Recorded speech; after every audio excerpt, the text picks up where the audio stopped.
Zambezi sharks are one of the world's most dangerous predators. Essentially saltwater creatures, they've been known to swim more than 600 miles up rivers in search of prey.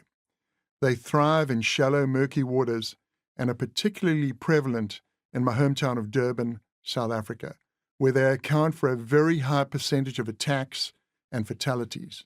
These days, large nets strung out a few hundred yards from shore protect the beachgoers in Durban.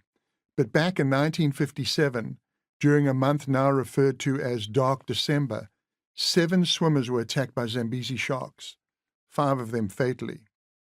My father, Shaun Tomson, was one of South Africa's most promising swimmers.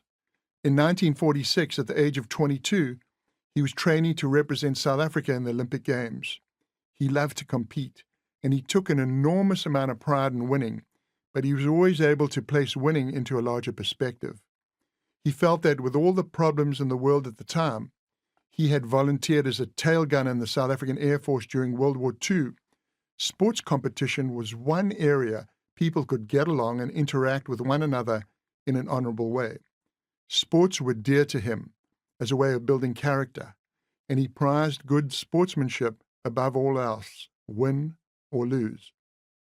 He did not make it to the Olympic trials that year, or any other. Back home in Durban, we had a long stretch of beach bounded on the southern side by a big headland called the Bluff. The Durban city beaches then headed north from the Bluff, divided up by jetties that produced tremendous surf. One day, while he was out surfing at a place called South Beach, just having fun riding waves on a little wooden board they called a dumper board, a Zambezi shark attacked him. It hit him so hard that his entire body was lifted out of the water. When he dropped back down, he was missing most of his right bicep. My father later told me he had never seen the ocean clear so fast. Men scrambled up the pilings of the pier, shredding their hands and chests on the sharp mussel shells.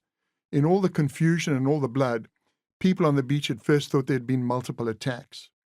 Volunteer lifeguard Brian Bullion managed to keep his head in the chaos, and he pulled my father to shore with help from Wally Power, another lifeguard. They rushed him to nearby Addington Hospital on the beachfront, and the doctors immediately packed his arm in ice. Luckily, it was high summer, and all the beach hotels had laid in their store of ice for the tourists. My father's rescue became local legend, and for many years afterward, when I'd gained fame as a surfer, men would come up to me and say, "Aren't you Shaun Tomson's son? I helped pull your father in." I'm sure they were well-meaning, but if I counted all the people who had told me that story over the years, the list of rescuers would swell to the length of a set wave at Jeffreys Bay, one of the longest point breaks in the world, by the way.